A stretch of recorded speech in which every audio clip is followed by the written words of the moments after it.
Okay, so we're here at the Earth at Risk conference in San Francisco. I'm sitting down with Derrick Jensen, who is an author and has been deeply involved in the struggle of sanity, maybe, if you will. And we're sitting down here today to ask him about a few things. One of which is this event's goal is to help craft a game-changing response to address the converging crises that we face today. So, Derrick, in your eyes, what do those crises look like, and what do you think, or what should the response look like? Well, really simply, the crises are that the crisis is this culture is killing the planet, and it's been doing so ever since its beginning. And I'm going to talk about this later tonight, that when people think of Iraq as the first thing they think of, cedar forest so thick that sunlight never touches the ground. And that's what it was prior to the beginnings of this culture. Yep. Near East was heavily forested, North Africa, Africa, Greece, Italy. And this culture has been systematically destroying the planet for 6,000 years. And that's to have a culture that is based on infinite growth, which is what capitalism is, or before that, just empire, is not going to end well on a finite planet. And so the crises are this culture commits genocide against indigenous peoples as people of the land, and it destroys the land. This place where we are right now, San Francisco, was forested, and the parts that weren't forested were shoulder-high grass. And there were so many sea lions that people thought that the entire water was paved with sea lions. There were, quote, troops, end quote, of grizzly bears. And there would be beached whales, and we'll routinely see beached whales. There was whales. So one person said that a whale would come up about every 30 seconds beside the boat. And, of course, if you have a lot of whales are dying. They go on shore, where there would be, once again, troops of grizzly bears. The place was incredibly fecund. And this was just a couple hundred years ago. Just a couple hundred years ago. And so I don't understand why. So there's one part of the crisis is physical. Another part of the crisis is psychological and social, which is, I don't understand how that doesn't frighten most people, and I don't understand how most people don't see that pattern. Right. I find it absolutely extraordinary. I've written 20-some books about it, and I still don't get it. It doesn't make any sense to me. Right. Why would you... Like, I saw this headline the other day that is, many states face a choice between drinking water and fracking, and this was posed as a, quote, dilemma. And they said scientists' response to this dilemma are mixed. Right. It's like, okay, we're talking about drinking water. This is not even some beautiful thing like monarch butterflies. This is drinking water. And no matter how much I write about it, I don't understand how anybody could be stupid enough to poison your own drinking water. Doesn't make a lot of sense to me. Yeah, I mean, it seems as though the drinking water is of course, of utmost importance. It seems as though we're poisoning the planet in profound ways. It's not just the drinking water. It's the air, it's the oceans, it's the soil, it's absolutely everything. As far as a response, if this conference here is trying to draft a response, and I think obviously a response can look like many different things, but in your eyes, what does that response look like? How urgent is the situation, and is it going to need to be all hands on deck? Is it people making different decisions, different choices? It seems as though the governments of the world are not going to be of any help. So does it boil down to the people? Well, the fundamental purpose of government is to facilitate commerce. And I mean, sure, I get in trouble with anarchists when I say that I think that there actually should be laws against rape, because they don't believe there should be any laws, many of them. But of course there should be strictures, laws, somehow enforcement of there should not be rape, and when someone does rape, that there should be prohibitions against it, and there should be other behaviors that are prohibited. That said, once again, the primary function of government is to serve commerce. And so, no, they're not going to be on our side. They're never going to be on the side of the living. They're going to be on the side of commerce. And even when I was a very, very young activist, I recognized the insanity. It's like it really struck me when they say we need to balance the needs of the economy versus the environment. And that's an acknowledgement on their part that the economy is in opposition to the environment. And who would have a crazy system where you're actually having an economy that destroys the basis of life? It's completely nuts. Psychopathic. It's psychopathic, which is what I'm going to talk about tonight. And that's... So I forgot the rest of the question because I was focusing just on the government part. Do you want to ask him? You want to come in here? And so what do Yeah, I mean, what do I want? There needs to be a response. Like we need to respond. The people of the planet need to respond. So the first thing we need to give up. I'm not saying that we shouldn't use the government whenever we can, because I believe I am completely pragmatic in that what I care about is the continued existence of salmon or monarch butterflies, or I want there to be less dioxin in every mother's. I want there to be no dioxin in every mother's breast milk. And I don't care how that happens. It can happen through regulation, it can happen through prohibition, it can happen through the entire collapse of the economic system. I don't care. I just want there to be more salmon and more migratory songbirds, etc. And so I think one of the things that we need to do is to figure out what we want. I mean, that's one of my, I've expressed this to Bill McKibben, that one of my concerns about him, yes, he raises a lot of awareness about global warming, but somewhere along the way, environmentalism stopped being about protecting the earth and became about, quote, sustainability, end quote, which is about continuing this culture that's killing the planet. And that's not where our loyalty needs to be. So one of the things I want to emerge from this conference is for the people in attendance, and then the people they know and the people they know, to be able to shift our allegiance away from the economic system, away from what Lewis Mumford called the machine, and toward the land and toward the other victims of this culture. Tomorrow we're going to have panels on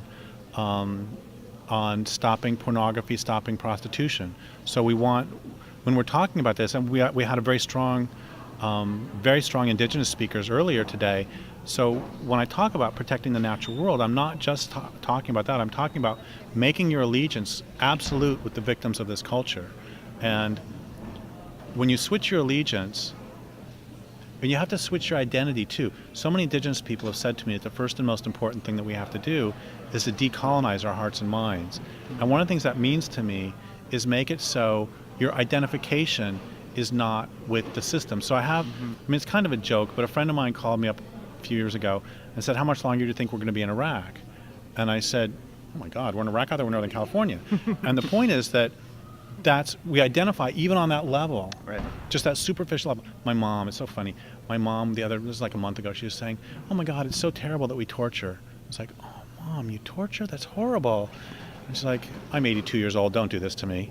And the point is that, we use the we. And a great example of that is George Monbiot wrote this essay right after Fukushima, in which he said that the reason that we need to have nuclear power is because how else are we going to get the electricity that we need to run our factories? Right. I'm going to change a couple words and see how that sounds. How else are the capitalists going to get the electricity that they need to run their factories? Right. Makes all the difference in the world. So one of the things I want from this is for people to begin to identify with and to try to protect the real world. Yep. And then after that, what you do is up to you. And I don't mean that in a cop-out way. What I mean by that is I don't know you, and I don't know you, and I don't know you, and I don't know your gifts, so I can't tell you what to do. It'd be ridiculous for me to say to you, well, what you need to do is go rehabilitate a salmon stream. Sure. There's, I've got a friend, Charlotte Watson, who used to run the battered women's program for the state of New York. She does great work attempting. She asks every man she sees, what will it take for men to stop beating on women? She's relentless. And it would be ridiculous for me to say, you need to stop doing that and protect salmon. It's like, what the hell? Right. And likewise, I was working with this wetland specialist a few years ago, and at one time we were out, he was digging up some soil, and he'd rub it between his fingertips, and he would compare the color of the soil to a chart. if it's a certain color, then he knows it's wetlands and it has higher level of protection. As we're doing this, I say, so did you get off on doing this? He said, oh yeah, this is my second favorite thing to do after playing with my dogs. And I said, man, I would hate this. I wouldn't like doing it. On the other hand, I completely get off on trying to figure out the relationship between perceived entitlement, exploitation, and atrocity. I've condemned myself to a life of homework. And that's what I get off on. And my dear friend is over there, Stephanie, she's an organizer. And this doesn't seem like it here, but I am a profound introvert. And so when I'm here, I can talk to people. But normally, it's like, and people say, Derrick, you should be an organizer. It's like, I don't want to talk to anybody. Are you kidding? That scares me. On the other hand, she talks to people all the time. She goes up and just talks to people, talks to strangers. Right. So you're saying basically that everybody has a place, that if we can find what makes us feel good, and that it helps solve the problem, go for it. Put all your energies in that direction. And you used a really important phrase. You said all hands on deck. And where does that come from? That's a military phrase from the Navy. You're an emergency, so you need all hands on deck. And you don't have one person can't run and load the torpedo tubes and then run upstairs and man the anti-aircraft weapons and then run up and steer the boat. We need people to do. It's like I've got a friend, Sharon Duggan, who is this fabulous attorney who has argued against timber companies all the way to the state Supreme Court in California.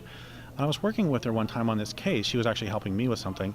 And in exchange for her helping me with that, I had to do some of the basic legal writing. I do my writing, but oh my God, it was the same deal. I had to say to her, you like doing this? You like writing this stuff? I said, oh yeah, I love it. It would drive me nuts, but she's really good at it. Yep. And so, we need all hands on deck, and we need people to, okay, so the some people are in front of the anti-aircraft guns or behind the anti-aircraft guns, I guess, and then somebody else is having to bring them the ammunition, and somebody else, once it's over, somebody else has to give them the food, and somebody else is down in the infirmary to take care of the people who are wounded. We need everything. We need it all.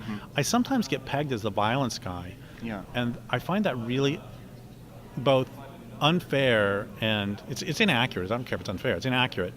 Sometimes I feel like I should have just written 20,000 pages of writing, and all of them are blank, and one page in the middle that says sometimes it's okay to fight back. Right. Because that's all they notice. Right. But the truth is, I should be known as the everything guy, because I fully believe in people working within the system. I believe in people who don't work within the system. I believe in people who file lawsuits, file timber sales. Yep. I believe in people who do physical labor of helping to physically rehabilitate streams. Yep. It's like people doing this, people publishing the books that have to do with this. We need it all, and we desperately need it all. The big distinction is not between those who believe that we need militant resistance and those who don't believe we need militant resistance. The big distinction is between those who do something and those who do nothing. Right. The thing that breaks my heart, this is very well attended. There's 500-600 people in there? Sure. But it's a hell of a lot less than at the next 49ers game. Right. And one of the things I've said for years that breaks my heart is that there are more people who care about the Detroit Tigers than who care about real tigers.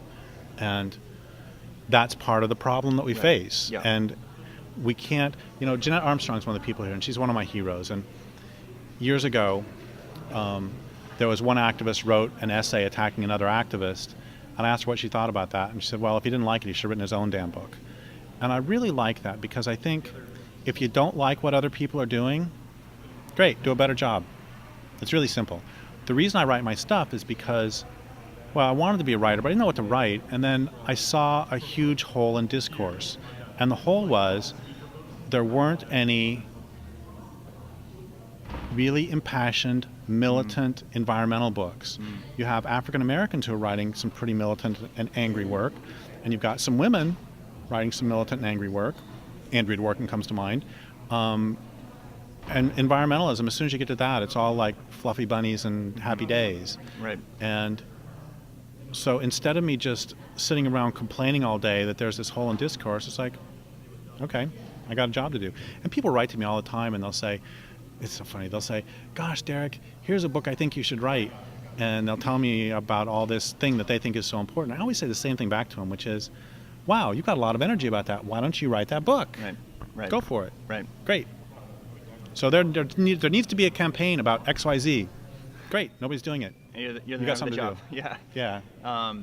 What about the youth of America? I mean, I think our public school system is woefully inadequate, and it seems as though the majority of children these days, although I guess it's shifting a little bit, but it seems as though that they're really not aware of the grave situation that we're in.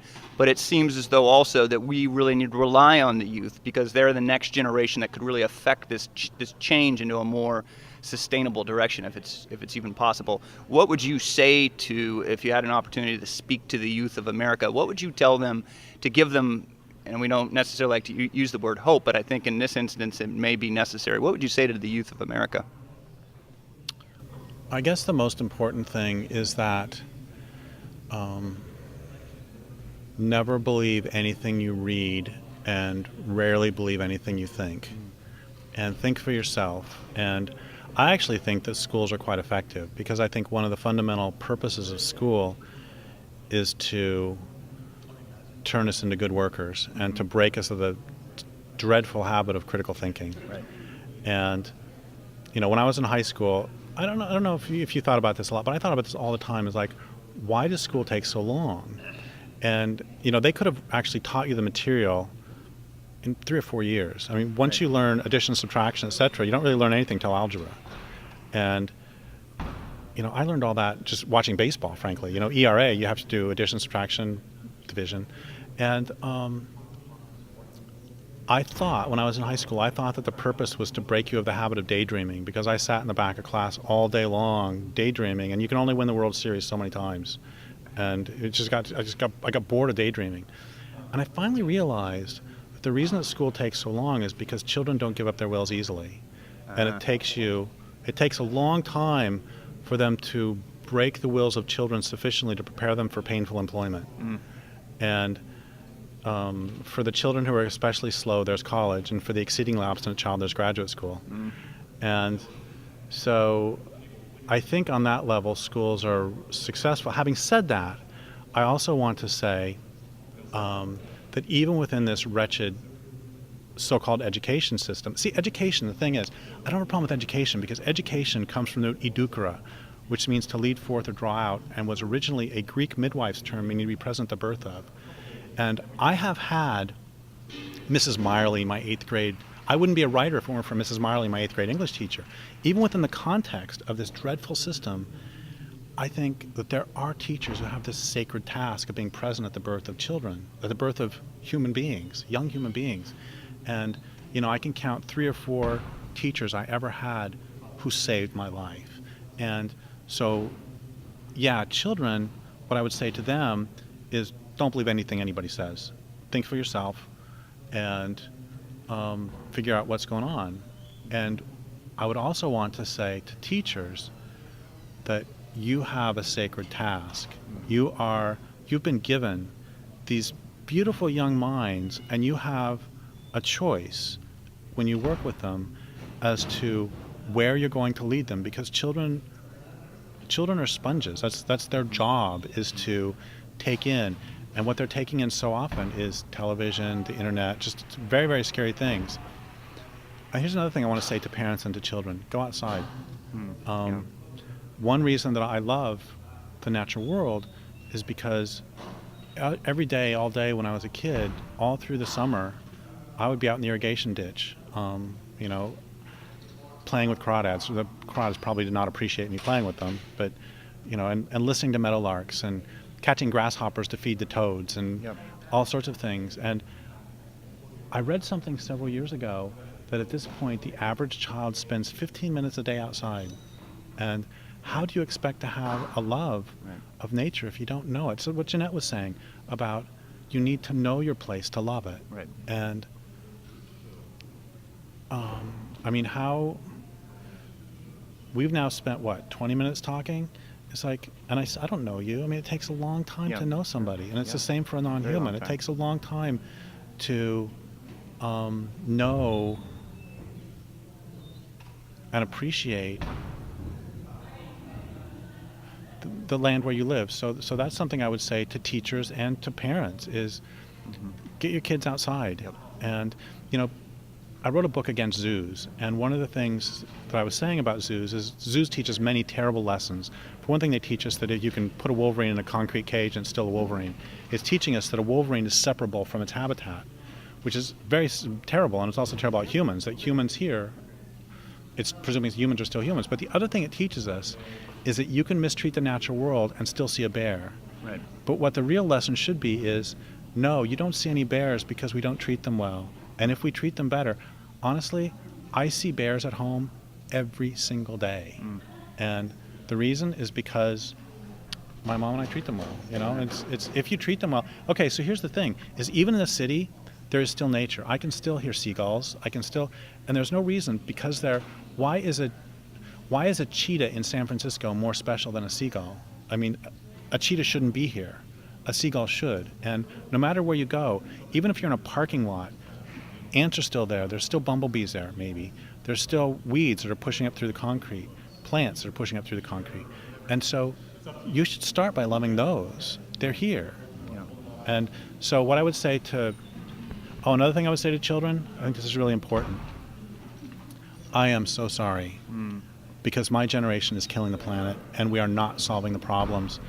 And what we're doing is we're passing them on to you, and that is entirely unacceptable. Yeah, entirely unacceptable. In fact, so I don't want to push it off on the children. That's the thing, is I don't want to tell the children anything. Children, it's not their fucking responsibility, excuse me. It's not their responsibility. I know. Children, your job as a child is to play. Your job as a child is not to save the planet. Right. So, no, I don't actually, I mean, it's a great question, But it's and up my to anger is not at you for asking the question. My anger is at the reality of the situation. We shouldn't be having to say anything to children except Go play. And you want to watch, well, I embroider this, then that's what children are supposed to do. Imagine and dream. That's your job. I hate the word job. That's your role. That's your lot in life, is to play. Yeah. And we're taking that opportunity away from them, in essence, or the opportunity's been already taken away to a greater extent. And it's continuing to be. It is our job. It is our role to fix things. I've heard people say, "I'm going to have a kid because then I'm going to turn my kid into the kick-ass activist that I never was." It's like, no. Right. Why don't you be the kick-ass activist that your kid would have been? It's like, don't push off the responsibility. We shouldn't push off any responsibility. It is incredibly irresponsible of us to expect anything from them. Yep. I've heard you say on a few occasions in the videos that I've watched of the various discussions or readings that you've done in the past, and you talk about this threshold of action, and I think you say something like, when 90% of all the fish in the ocean are gone, is that enough for you, or as for an individual to stand up and fight back? Can you elaborate a little bit more on that philosophy, because it really, I think it's powerful.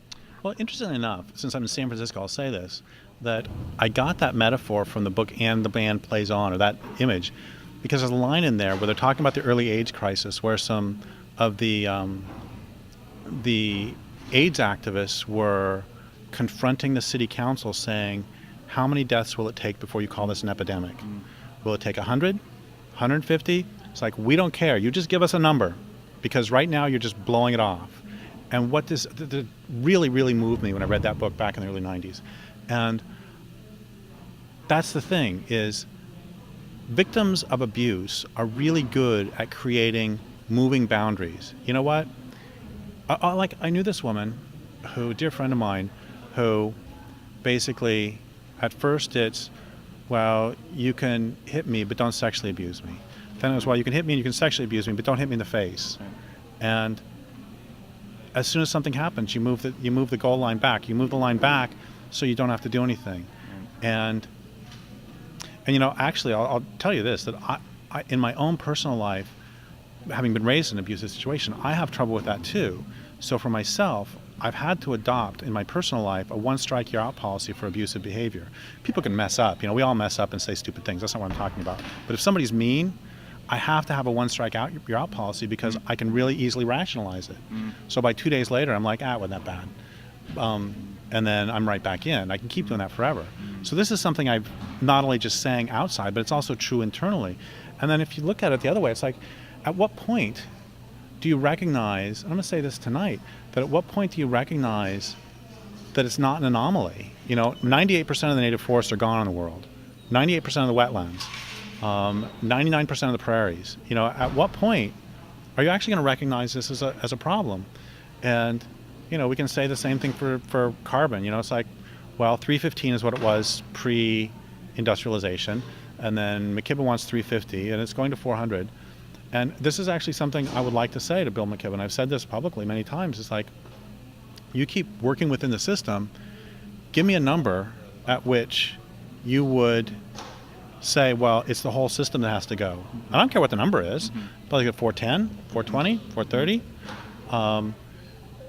Because at some point, we have to see the pattern.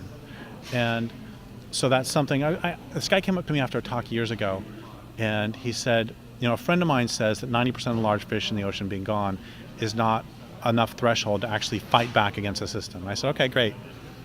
Is it 91%? I said, no. 92? I just started counting up. I got to 99, he still didn't say anything. I got to 100%, and he said, no, I don't think, my friend. It's like, what are we even talking about then? What you just said is there is no threshold. What you're saying is it could never get bad enough that you think we should fight back, in which case I'm not interested in talking with you. Because there's no point. You're not dealing with reality. So I think what we need to do... How common do you think that that train of thought is in our culture and society today? Oh, for God's sake.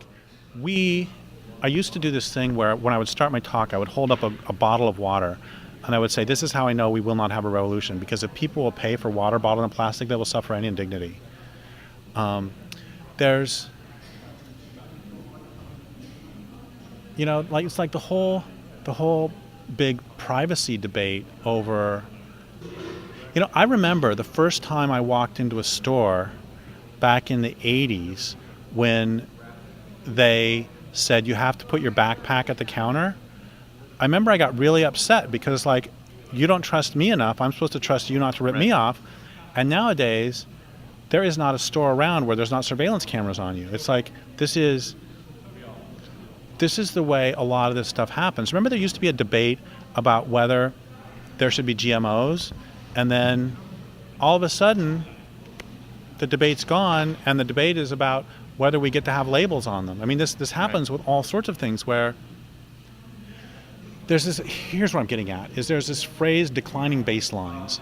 And what this means is that you become increasingly inured to worsening conditions, and that's the new baseline.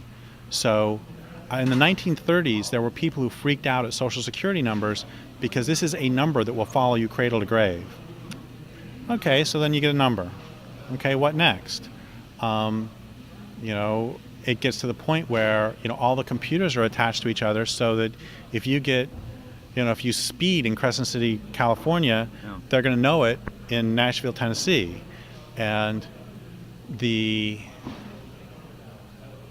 increasing, that's a great example of you just get people used to something, and then they'll put up with it, and then the next generation puts up with something worse. And that, here's a better example, is I was shocked when I saw the movie Clockwork Orange in the 70s. It was horrible. It's a horrible movie anyway. Sure.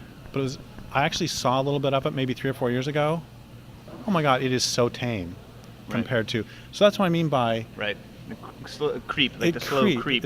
And that happens on every level. That even 15 years ago where I lived, there were these tiny blue butterflies who were everywhere. They're gone. Right. And so what is your threshold for resistance? Because it's so easy to sneak up on you until there's nothing left. Yep. My great-grandmother lived in the prairies of Nebraska, and when she was a little girl, she would get scared every time it would have a lightning storm because she was afraid the thunder would spook the bison and the bison would trample on their house. How many people in Nebraska are afraid at this point that bison are going to trample their house? This was an everyday... Sure. She's 4 years old, so she was it didn't ever happen, but there were so many bison that she was scared of that. Right. And, it's every 15 minutes in California 200 years ago, you would see a grizzly bear near a river. Right. There's none now except on flags and zoos. Yep.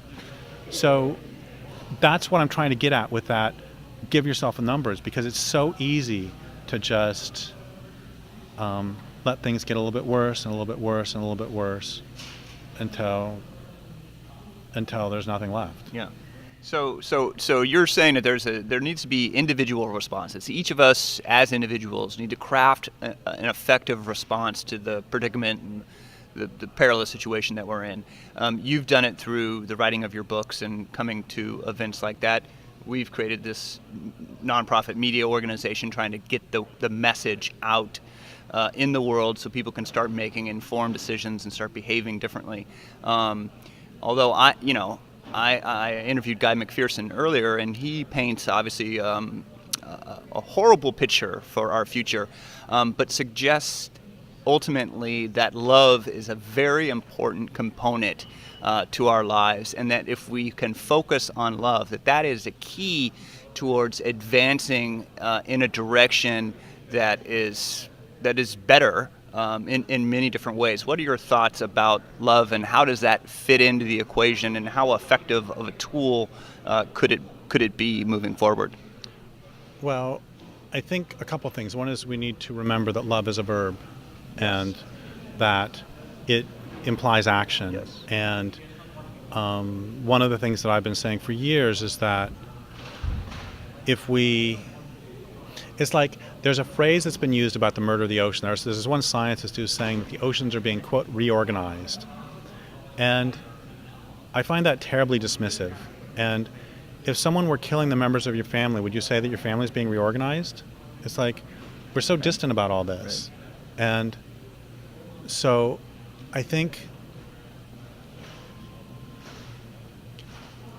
the problem, quite honestly, is that most people don't love the earth. And I don't even know that they love themselves. Right. It's, a joke I used to tell years ago is that, I'll leave that off, I don't think we love ourselves, because if we loved ourselves, would we allow our bodies to be poisoned with dioxin? If you think about this, would you allow, do you have kids? No. Okay. Do you have a relationship or anything? Okay. So if someone were to, if I were to have a little vial of, poison, would you object if I injected her with it? Sure. But what about if my name is Conoco and I'm just putting it all across the landscape and it ends up in her body anyway? Right. Then all of a sudden, we don't. So I have a hard time. I mean, yes, I think that love is absolutely at the core, and love. The problem is that we love the wrong things in this culture, and what we think we love is not what we love. It's like, it's an addiction. A line I'm going to say tonight is after Fukushima. This one Japanese energy minister said, "We can't imagine living without electricity," and that's really extraordinary for a bunch of reasons. One of them is that humans, of course, lived without electricity for a long time, and a lot of humans do now. But the other reason it's extraordinary is, when was the last time you heard anybody in the media say they can't imagine living without polar bears? Right. Or they can't imagine living without monarch butterflies or drinking water? Right. And that's what we need to say. Right. And we need to... I was talking to my mom about this the other day. We hate the politics so much, both of us. And they're so horrible. We both said, if we didn't live on this land, she and I live on opposite ends of the same land, and we say, if we didn't live on this land, we would leave the country. And we both love that land so much. People have said to me, some people were saying, oh my gosh, they're going to have to leave all of California because of Fukushima or whatever, and are you going to leave? And I said, the trees can't leave. I'm not going to leave them. I'm not going to leave them. Right. And so I think I think love is absolutely crucial. I think you have to love your non-human neighbors. You have to love yourself. You have to love yourself enough to not put up with the world being murdered. Yep. I mean, all this stuff in the culture is based on hatred of the body, and it's based on hatred of the self, and love is the answer to that. But I just want to be really clear that when we talk about love, we're not talking about some sort of namby-pamby love that means that we're supposed to turn the other cheek. I think that's incredibly harmful. When I think about love, I think about this mother grizzly bear who they had to shut down a train line because a train hit her cub.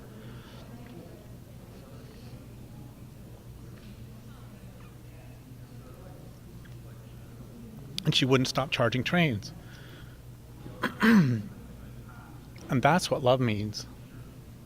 And for me, love means saying, loving a forest means saying, not one more twig. And that gets back to that whole question of what's your threshold, Yeah, I think love. And there's also a great line by R.D. Laing that I was going to say tonight, but I had to cut it because I was way over. And there's this great bit about how love and violence, properly speaking, are opposites. Love lets the other be, but with affection and concern. Violence attempts to constrain, but with indifference to the other's fate or something like that. And he says we are destroying ourselves by violence masquerading as love. And I think that is so true. And think about that with abusive relationships. I wouldn't hit you if I didn't love you so much, Right. If I didn't love you so much, that's why I'm so jealous. It's all these things. So right. The whole notion of love, we have to deconstruct this culture's notion of love too, because love has been pornographied. Love has been turned into a control thing, and love has been turned into possession, and not just recently. This is what I mean. In the Bible, God is a jealous God, and thou shalt have. Right. That goes all the way back. It's really central to this bizarre notion of love. Is central to patriarchy, and so we need to deconstruct and talk about what we want love to mean and what love actually does mean in this culture. I don't have any other further questions. Is there anything else that you would like to add, or? No, I think your question has been fabulous. Okay, well, I very much appreciate you sitting down with us. Thank you for hosting the conference, and we look forward to seeing you out on the road again. Oh, thank you. Do you want me to send anybody else out to you if you? I talked to Chris Hedges. I'm going to interview Chris. I already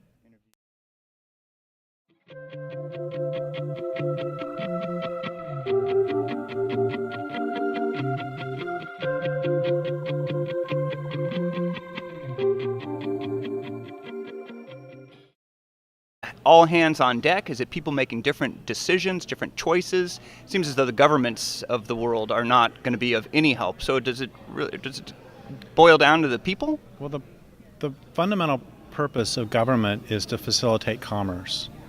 And I mean, sure, I get in trouble with anarchists when I say that I think that there actually should be laws against rape, because they don't believe there should be any laws, many of them.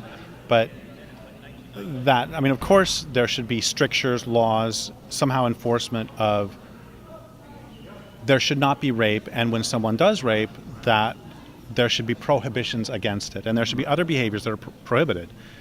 That said, once again, the primary function of government is to serve commerce. And so no, they're not going to be on our side. They're never going to be on the side of the living. They're going to be on the side of commerce. And even when I was a very, very young activist, I recognized the insanity.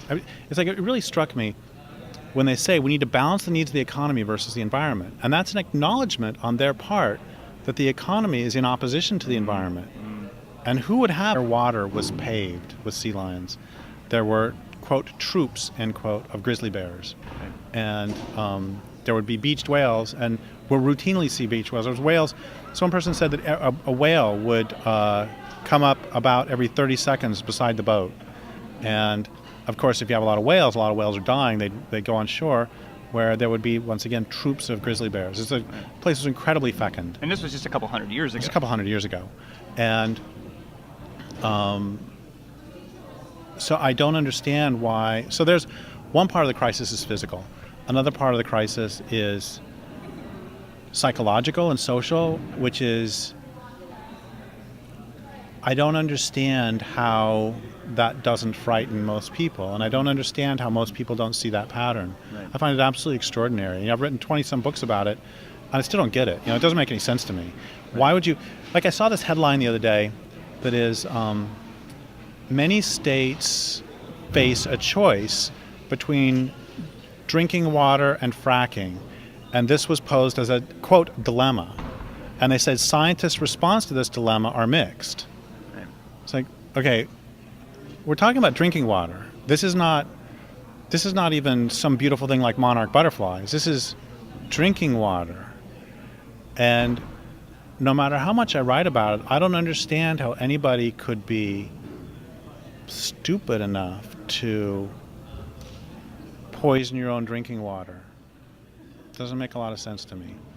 Yeah, I mean, it seems as though the drinking water is of course of utmost importance. It seems as though we're poisoning the planet in profound ways. It's not just the drinking water; it's the air, it's the oceans, it's the soil, it's absolutely everything. As far as a response, so if this conference here is trying to draft a response, and I think obviously a response can look like many different things. But in your eyes, what does that response look like? How urgent is the situation, and is it going to need to be? I'm going to talk about this later tonight. That when people think of Iraq as the first thing they think of, cedar forest so thick that sunlight never touches the ground, and that's what it was prior to the beginnings of this culture. Yep. Near East was North heavily Africa, forested. North if I'm not Africa, mistaken. Greece, Italy, and this culture has been systematically destroying the planet for 6,000 years, and that's to have a culture that is based on infinite growth, which is what capitalism is, or before that, just empire, is not going to end well on a finite planet.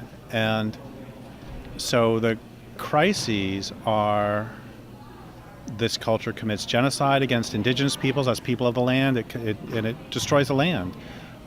This place where we are right now, San Francisco, was forested, and the parts that weren't forested were shoulder-high grass. And there were so many sea lions that people thought that the entire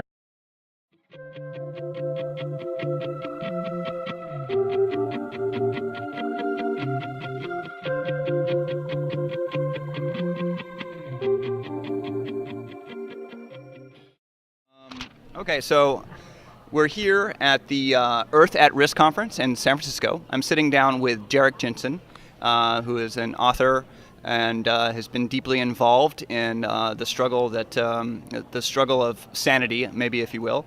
And we're sitting down here today to ask him about a few things. One of which is this event's goal is to help craft a game-changing response to address the converging crises that we face today. So, Derrick, in your eyes, what do those crises look like, and what do you think, or what should the response look like?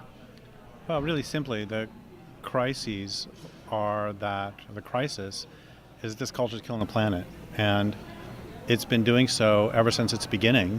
And